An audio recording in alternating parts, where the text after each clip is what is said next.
Coming up on today's episode, the best 1080p trailer ever over there, HDTV on a stick. Where is my streaming 1080p and OLED HDTV update and the releases for the week of December 22nd, 2009.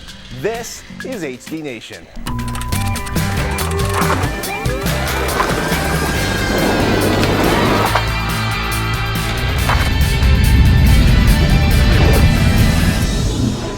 HD Nation. Today's episode is brought to you by GameFly, Netflix, and GoDaddy.com. Welcome to HD Nation. I'm Robert Heron. And I'm Patrick Norton. HD Nation is your guide to the best in HD content and the best in home theater gear, no matter what your budget is. Blu-ray, online, satellite, cable, if it is in HD, we like it. Normally, right, we start out with the news, we kind of ease things up, but I just want to sit here while the 1080p trailer for Iron Man 2 plays out. All that CG, along with Robert Downey Jr., Gwyneth Paltrow, Don Cheadle, Scarlett Johansson, Sam Rockwell, Mickey Rourke, and Samuel L. Jackson. Legal just called. They want to hurt you. What? Like Alone in the Woods with a stick hurt you, man. I'm telling you. All right, you can We watch. can show that, can't we? I don't know. Can we show the whole thing?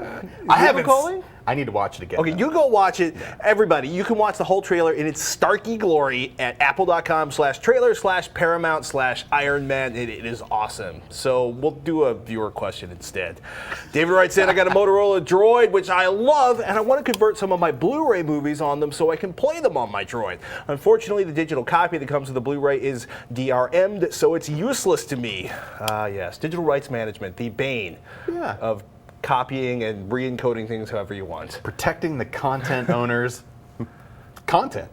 Yeah, well, I don't know if there's an Android client for the Slingbox yet, right? Slingbox, basically, it's a box that sits at home, works in HD, will attach to your cable box, your DVD player, in this case your Blu-ray player, and allows you to grab the output from your player, compress it, zing it over the net, and watch it like on an iPhone or you know, like a portable device, right? Or your notebook, more likely for most people. Your real issue here is one, I gotta say, Blu-ray in this case is overkill because ripping it and encoding it is possible, but you're dealing with these huge 25, 40 gigabyte, huge. Yeah, it's like 35, 40 gigabyte files. So they take forever to rip and they take forever to encode. You know, you may just, you know, it's just. Get a hold of the DVD. Yeah. Would be my first suggestion, and use that as your source material. It'd be a lot easier. Number one. Yeah. There's plenty of tools out there to go nuts with. This would all be a good time to like write to your favorite movie studio and say, hey, please offer me more options for the DRM version of your movie. You should be able to buy that and watch it on your phone if you want to. I mean, but if he's already about the Blu-ray, and this is a classic thing we've talked about for years, people with DVDs, especially with small children, they want to be able to back up and watch the content that they've purchased in however they want to around their house or in the car or, you know, on their cell phone or their iPod or whatever it is. I'm wondering, there's a software package that's free called orb.com, which is great for streaming your own personal content to a portable device that has a web browser. I'm wondering if you had the Blu-ray player working in a computer, would it be able to stream that video over the network, transcoding it on the fly with the PC and then sending that to your phone? That's a big workaround. I'd rather have the file locally in a portable format, and that's really what I think you're looking for. Yeah, and in which case you need to do some Google searching on the internets, and you need to write your favorite movie producer company. If you really want to do it, though, it's doable. It's doable. You just need to spend some money on some software and a whole bunch of time. AnySoft. SlideSoft. Do us a favor, if you do make that copy, don't spit it out and share it over the internet. That's basically theft, and it sucks, and eventually it will come back to haunt you in a karmic retribution of doom, whatever that means. Yeah, I mean, a lot of my new Blu-rays do include a digital copy, but that's a DRM copy to watch on an approved device, normally usually a PC client, so it would be nice if it had like a little media card or some file that would allow you to move, but they're not going to allow that very easily. Mostly because there's just so many different devices out there. Sure, the iPod has 85% of the market, but there's like the iPod and like 2,500,000 other things. I mean, there's probably, I would think between all of the carriers, there's probably 75 or 150 different cell phones, most of which are capable of playing video. Plus, there's all of the other handheld digital media players out there. Dude, I feel your pain. Easiest way to do it actually might be the analog loophole. if you have a box, Capture device or something? well, Hophogs, so they're Hophogs PVR that captures. They have a PVR that captures basically a box that captures component video. So you can capture like a 720p stream out of your Blu-ray player and convert that into something that'll play in your Android. That's like a $100 box. Probably not the answer you want, but you know what? Talk to the studios. Yes. Don't download stuff off of BitTorrent, and hopefully in time they'll make it easier to use those digital files over everything. I gotta spend some more time playing. There's a with media digital. stream, revenue stream for the media or the content owners, in the sense that, hey, if they bought the Blu-ray, maybe we should offer them through their cell provider a digital copy that would play on their phone. Then it would be like $32. Not that I'm bitter about my various. No, I mean, if you bought providers. the Blu-ray, they should give you it. Anyway. Where are all the OLED TVs? We're going to talk about that next, but first, let's take a moment to thank one of our sponsors, GameFly. They are the largest online video game rental service. They offer you a choice from over 7,000 new and classic video game titles across all consoles and handhelds. With plans starting at $15.95 a month, as a GameFly member, you can rent 1 to 4 games at a time and keep them for as long as you like. No late fees, no due dates, and shipping to your house is always free. Once you're done playing a game, send it back and GameFly will send you the next available game on your list. If you really like the game you're playing, simply click Keep It on the GameFly website and the game is yours at a discounted price. GameFly will even mail you the case and manuals free of charge. Want a 2-week free trial? HD Nation fans can get one at www.gamefly.com/HDNation. Some restrictions do apply. See the site for details, and please support HD Nation sponsors like GameFly.com. If Mark was wearing a t-shirt when he wrote this email, it didn't say it's 2009, where is my jetpack? It said it's 2009, where is my OLED HDTV?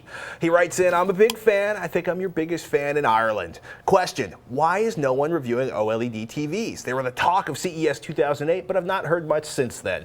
I've seen Tony's 11-inch in stores for a ridiculous price. When, in your opinion, will they be mass-produced? And is it true that they will only have a lifespan of 3 to 4 years? Thanks, Mark. Okay, OLEDs, organic light-emitting displays, diodes. So they're kind of a holy grail for the digital display industry. They're essentially a plastic, a polymer on which organic compounds have been printed in rows and columns. They don't need a backlight to function. They can deliver super deep blacks. They don't draw a lot of power compared to traditional LED flat panels, and they can be much thinner than a regular LCD. But they're really a holy grail for the industry because they should end up being cheaper to produce than traditional light-emitting diode displays. Right now, though, that Sony XEL-1 11-inch OLED TV we all saw in early 2008, the one that sells for a mere $2,000 these days, looks gorgeous, but that screen is the reason it costs so much. The tech is not scaling particularly big right now. So you mostly see it in cell phones, some MP3 players, the back of some cameras, high-end head-mounted displays. Portable devices. Because it's a 1-inch, 2-inch, 3-inch screen, not so big to make in an OLED. Are they having defects on when they spray? I mean, what's keeping it from scaling? Well, a couple things really. One would be just the technology itself, getting it mature enough so that it lasts long enough. The main problem used to be the blue color in particular. The blue color would fade. Blue would fade sooner than the others, and so things would start turning a little yellowish over, say, a few years. And most people expect their televisions to last decades, hopefully, forever. You know, an LCD TV screen with decent care should last a good long time, 10 years at least. That was one reason. The other is scaling it up to size, and the larger you make these panels, the more costly it is because it's a new technology. And because of that, we haven't seen that many out there so far. And I think once they get their head wrapped around getting the longevity of each of the 3 colors used to create a color display, the red, the blue, and the green subpixels, once that gets solidified, made solid, and so they're good with that, then it'll just a matter of scaling it up in terms of size. And also, you're competing directly against LCD screens.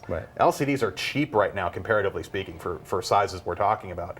So if you want a 26-inch screen in OLED at, say, $5,000 versus a 26-inch screen at like $250, it's a really hard sell. I mean, these TV companies aren't stupid. They're not going to make a product that sells 10. They want to sell 100,000 of them. So that's arguably the main reason right there. A classic consumer electronics curve. It starts out, the volume is low, the cost is high. Does the industry want to do this? Yeah, because in theory it should be a lot less expensive in the long run to produce than traditional LEDs. But right now, it just shouldn't be more than 2 or 5 years. We'll see some announcements, I believe, at CES in January. More 11-inch or something bigger? No, something bigger. I mean, LG has already announced, I believe, a 15-inch panel, and it might be on sale in Japan or in Korea. I'm not sure. I have to check on that one. But I'm sure we'll see a nice jump up in size, but expect an equally hefty price tag to go along with these displays. Yeah, I wouldn't be surprised if you're talking like 40-inch panel. I'd say 3 to 5 years. That's fantasy. Yeah, 5 years. I'd say. They look gorgeous, especially those little 11-inch panels that Sony you're talking about. It's beautiful. The blacks are ridiculous. The detail is great, but it's also an 11-inch screen. It's pretty easy to make an 11-inch HD screen look good. So enough of this jetpack screen cost talk. Let's talk about the new releases for December 22nd, 2009. First up, an indie gem of a romantic comedy starring Joseph Gordon-Levitt and Zooey Deschanel, 500 Days of Summer is now available on Blu-ray. Or pick up a flick with more emphasis on the comedy than the romance, the 7th installment of the American Pie franchise. Another one? Really? The Book of Love. Star Wars fans looking for a different, take on the story you all know and love, check out the new release from the Family Guy crew. Oh, this is awesome. Something, something, something Dark Side. And pick up that guitar and get ready to rock because it might get loud, featuring Jimmy Page, The Edge, and Jack White. This documentary goes behind the scenes to take a look at the history of the electric guitar through the eyes of these legendary guitarists. Other releases this week include All About Steve, Beyond a Reasonable Doubt, District 9, and Extract. I want some prawns tonight. Coming up next, we got a new USB HDTV tuner for you. But first, let's take a moment to thank one of our sponsors, Netflix.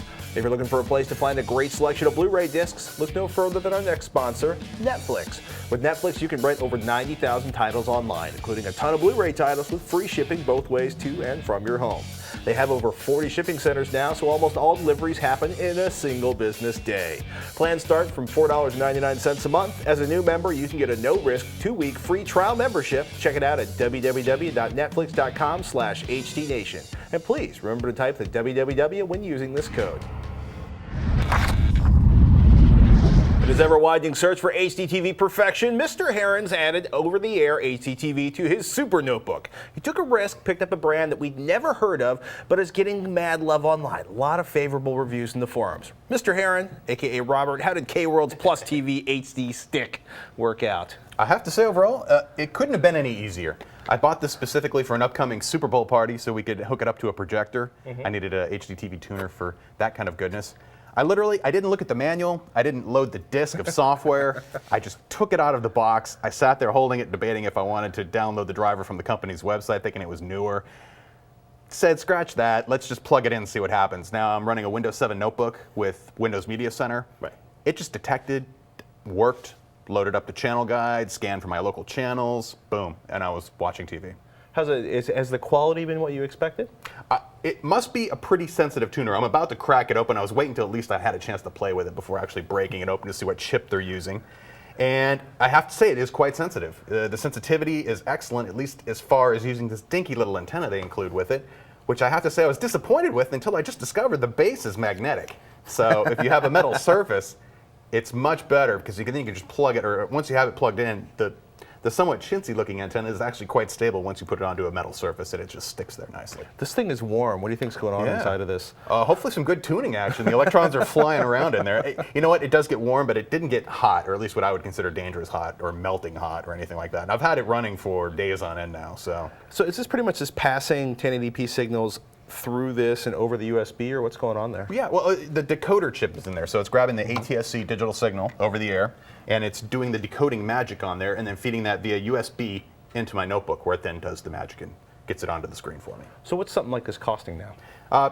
It lists for about, I think, $80, but you can get it for $60 online. That's where I found it. I bought it through Amazon.com. You can probably get it elsewhere as well.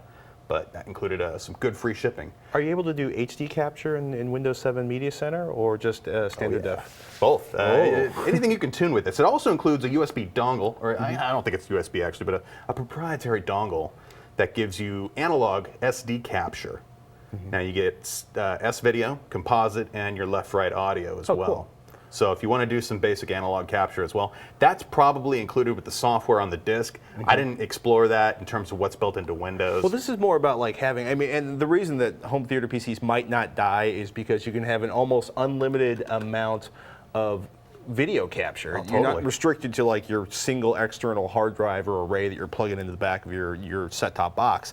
You can just keep adding storage until you're done. or move stuff. More importantly, move stuff off your local storage and put it on your NAS or something. Completely. But for me, it was really just I wanted something as compact as possible because it is a notebook, and I wanted to be able just to do digital over-the-air tuning. Right. And for this, it's perfect. So far, at least, I haven't had any problems with it. A couple of things, though, I would say I would like to see improved.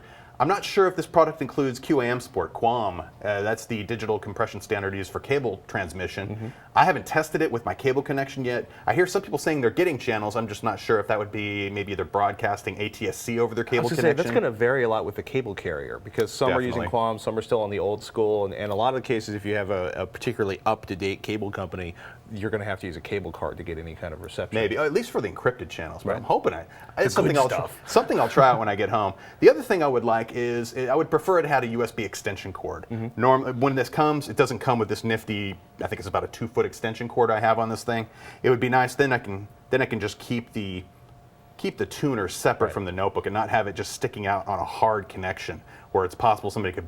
I've actually broken a USB port more than once by having a device like this plugged in and accidentally bending it or whatever. And it would just be nice if they threw in, a USB extender. But I had one laying around, so I just threw that on there. So what's going on with Media Center? And this actually sounds like a major gripe. Every time you restart Media Center, it has to reacquire all the channels? Well, if I disconnect the tuner, that's the main issue I'm having. So basically, if you move it from place to place. Yeah, if I disconnect and take everything apart and I put it all back together and turn it on, it suddenly is like, oh, I don't see your USB, or I don't see your DTV tuner, but we found one and we'd like to restart the whole process. It wouldn't be so bad if it would remember my channel guide selections, because I went through, it scans all your channels, tells you your signal strength, gives you a chance to position the antenna if you want to, but more importantly, it allows you to uncheck the channels within Windows Media Center if you don't want to receive those channels. So basically, leave this thing connected to your machine 24/7 unless you don't mind rescanning everything. I'm hoping there's something I'm missing, but I was scouring the greenbutton.com Maybe it's time forums. to RTFM. Yes, there is I wouldn't call. Have you opened up the manual yet? I wouldn't call what they include an actual manual. It's more like a pamphlet, and it's basically one page, and I'm not sure it really includes anything useful other than put the disk in the drive. But I think that's more of a Windows Media Center problem. It's not really a ding on the Plus TV product per se. What we need here is duct tape and that extension USB cable. Get your USB extender. That helps. And I have to say, I recorded here. I'll actually throw up. I hate saying that, but there we go. Recorded a little local PBS, and I was just getting my news fix for NewsHour. PBS generally tends to be a spectacular 1080p signal, at least in most of our area. I was surprised, though. We're here in San Francisco. I was getting channels from San Jose with no problem at all. Huh. The scanning, this is just straight. Whoops! This is when I was playing with the antenna briefly. It'll clean up. That's my doing, playing with the excellent antenna. But and we should point out that we work. This is a Faraday cage we work inside of. There is a massive amount of steel inside of this building, and it's all between us and the giant tower in the middle of San Francisco where all the television comes from. But once I got past this glitchy part, though, I had smooth, consistent reception. And I was testing this within an apartment complex with, it wasn't the best reception quality at all. But I was getting all my local channels as well as ones from fairly far away, including as far as San Jose, which from here I think is about 40 miles or Now, so. is this the compression to the hard drive, or is this compression over their signal? Because I'm used to seeing you're seeing it as is. So Okay. if there's motion artifacts there, usually compression breaks down a little bit under motion. So I'm used to the PBS stuff being like unbelievably high quality, mostly because they only had 2 programs. They seemed to rotate 24/7 for like the first couple of years. I have to check out my setup though between the notebook and the TV as well. We were having a resolution conflict between what the software was reporting and what the TV was reporting. So there might be something going on there as well. But Overall, thumbs up? totally a thumbs up. Just for ease of use, and there aren't that many options, at least as far as my online shopping was trying to track down. There's some great companies out there that do USB tuners, like from Hapag and others. And this one I just found online. It was easy to pick up, and I grabbed it for that. And because it works so well, I have to give it a thumbs up for that. Give it a little long term. I mean, give me a few more days with it, and I'll see if I can break it. But I think I'm good. We'll give you an update next I think week. I'm set for the Super Bowl party. Coming up next, we're going to cure what ails your home theater system with a couple of your questions. But first, let's thank one of our sponsors, GoDaddy. Get reliable, secure web hosting without the long-term contract. GoDaddy's hosting plans are bigger and better than ever with 99% uptime, free 24/7 support, and no annual commitment. GoDaddy.com makes it easy to customize your own virtual dedicated server. Choose one of 3 popular plans or select your own Linux or Windows server with all the plan options you need. Want to score a discount? Use the code HDN9 to get $5 off any order of $30 or more. Some restrictions do apply. See the website for details. And be sure to check out revision3.com/GoDaddy for all the HD Nation GoDaddy deals and codes. Do us a favor, get your piece of the internet at GoDaddy.com and use one of those HDN codes when you do. In these tough economic times, we all want to save a buck or two. You know what that means. It's time for our recession selection. This week's selection, swivel HDMI adapters. Woohoo! Now, depending on the type of HDTV you own, HDMI ports can be located in an area that makes it difficult to plug and replug in HDMI cables. Worse, if an HDMI cable sticks out too far, it could be bent, kinked, or damaged. What do? Use a swivel HDMI adapter. These handy devices let you attach an HDMI cable to any HDMI port at various angles, anywhere from 0 to 90 or even 180 degrees. They can let you access hard-to-reach HDMI ports on the bottom of the set, or allow you to mount HDTVs closer to a wall without worrying about cable damage. You can find swivel HDMI adapters almost anywhere HDTV accessories are sold, like monoprice.com or even amazon.com for as cheap as $3. And trust us, these convenient little tools are something that any HDTV can use. Barry writes in, I'm looking around the web for a place to buy and download 1080p movies. I want to be able to play these through Boxee. Fox's digital copy is nice, but it doesn't stream to other PCs through Boxee. Any suggestions? If I get a Windows home server, would I be able to stream digital copies to my PCs and PS3 and Xbox? Thanks, Barry. Okay, so we mentioned like the Boxee box last week. If you're not familiar with it, Boxee is this like a socialized living room lean back version of XMBC. It's an open source multimedia player project, started on Apple TV and MacBooks, moved on to Windows machines. And it's, Netflix was an early partner of Boxee. Boxee's done a lot of work reaching out to people who want to stream video online. Major League Baseball or MLB.TV, our own Revision 3, lots of other partners. Hulu was on there through their RSS feed, but Hulu didn't want to be on Boxee. And that's kind of telling. Not that there's anything wrong with Boxee, but that the people creating the movies, the studios, want to control the distribution of the movies as much as possible. And they kind of want to lock you down to, one copy of the movie to one machine. I will double check, but I would say, man, will Windows Media Center stream an encoded disc from Fox? I'm going to have to check. I haven't had a chance to try one of the digital versions of the Fox movies. That's a tough call. I'm not sure if it's DRM copy protected. Well, there's kind of 3 things in there. I think it would do it through a Media Center extender. The digital copy is not going to be 1080p, okay? 2, it's going to be standard def, or maybe 720. Most of the ones I've seen of the digital copies are standard def because they're mostly being used on small portable players or your desktop PC. 2, the only people even streaming 1080p online is Vudu. We've talked about them before. They're basically their high definition, their HDX version of the Vudu files is the best looking streaming video we've seen online. But most of the people that are selling videos that allow you to stream around the house, like the iTunes store, is 720p. In most cases, again, except for Vudu, most people aren't getting enough quality out of their video to warrant a 1080p file and the additional file size it would cost. I'd also say keep in mind about the bit rate of the video you're looking at. Even if it is 1080p resolution, it might have a bit rate, how much data per second, that's less than a DVD. I mean, that's very common. Right. Vudu's technology is delivering a 1080p resolution at a bit rate about half of what DVD's capable of. So, which is like a fifth or a tenth of what Blu-ray is capable of. It's not apples to apples because they're 2 different compression standards, but I always look at how much data per second am I getting. I'd rather have a high bitrate 720p video than a low bitrate 1080p video, especially if it involves any kind of action. Right. I will search around for a digital copy of a movie. I will try it out on my Windows Home server, but I gotta say, I'm pretty sure they are not going to, and they are definitely not going to in 1080p. So, one last question. Yeah, let's tackle it. Matt writes, why can't I buy a cheap adapter to convert the video output of my PC to component RCA cables? I need to connect my PC to my old Mitsubishi 55-inch rear projection HDTV, which the best it can do is 1080i over component video input. There is no VGA, DVI, or HDMI inputs. I know I could buy a new video card with an S-Video component video dongle, but I was hoping some type of VGA or DVI to component adapter would be a cheaper option. Does such a thing exist? Thank you, from Matt in Chicago, Illinois. So you've got probably a DVI port on your video card, and if you take a look at that DVI port, and you can go to search for DVI on Wikipedia, there's a side, there's like two groups of, I want to say 6 or 9, basically there's a bunch of little tiny plugs on this side, and there's a flat bar, and if your flat bar side has 2 prongs on the bottom or 2 holes above and below it, that means you have a DVI-I adapter, which means your video card is capable of doing both analog and digital video.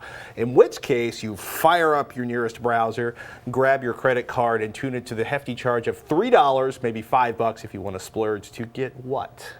You can get either a cable that basically converts that DVI signal to component video output. And I've also seen just an adapter plug itself that just basically would go on right either where, I've seen them for VGA and DVI connectors, where that plugs in and you usually got a series of dip switches where you can select the output format to component output. It basically is converting that directly from VGA or DVI to component, gives you the 3 outputs right there. You just plug your cable in, set whatever format you want, probably 1080i in your case, and go ahead and configure the PC appropriately. Yeah, for streaming like downloaded video, iTunes stuff, Zune HD, Netflix, all that kind of stuff should work fine. If you want to do Blu-ray on your home theater PC, you may have issues with that, depending on whether or not, basically depending on what your Blu-ray software decides the output of the graphics card, if it's considered HDCP compliant, probably not in this case. It may downgrade the video. You think it'll play full 1080p? Oh no, it probably won't work at all because it's not it's not a digital output. For Blu-ray playback, you're going to need a secure display device, which your TV currently isn't. So I wouldn't go that route. And again, you can get around that if you want, but that would require some outlaying for some expensive software to make that work. But I think that I would go for the cheapest adapter cable you can first, because that's your low-cost option right there. Back to monoprice.com or Amazon.com. Scale up the options if need be until you can either say, okay, I think it's just time to either get a new TV or a new graphics card. You also want to make sure you figure out, because in some case, I don't know if your Mitsubishi TV is actually 1080p 1900 by 1200 or if it's some variation on that. It's an interlaced rear projection. So it is definitely, well, I mean, like what the native resolution of it, the native resolution is. It sounds like it's probably a CRT rear projection, so it's probably a true interlaced display, which is There's nothing worse, like all those 720p televisions that were actually 1366 by 768, so a true 720p signal doesn't actually use the top and bottom of the screen. A number of years ago, before we started seeing HDMI inputs on TVs, when I was testing them, we were using a graphics card with component video output as our source device for displaying test patterns and for doing our measurements and everything. That was our source machine was a PC graphics card. So I know the options out there. It's just I would definitely suggest trying that cheap adapter plug first, just so you can, if you lose $3 on it, bummer. At least you're not out, a week's salary or something. That would be bad. We hope you guys enjoyed this episode of HD Nation. As always, we want to know what you think, so send in your comments, your questions, or suggestions to hdnation@revision3.com, or hang out with other viewers in the HD Nation forums at revision3.com/forum. And head over to hdnation.tv for show notes and links to everything we talked about on today's episode. And you'll also find all the links to subscribe to the show. So if you're not getting the latest episode of HD Nation delivered to your door, what are you waiting for? That's right. Subscribe and watch. And do us a favor, send a link to our show to one of your friends. Until next time. Hey, thanks for watching. I'm Robert Heron. And I'm Patrick Norton. We'll see you next week on HD Nation.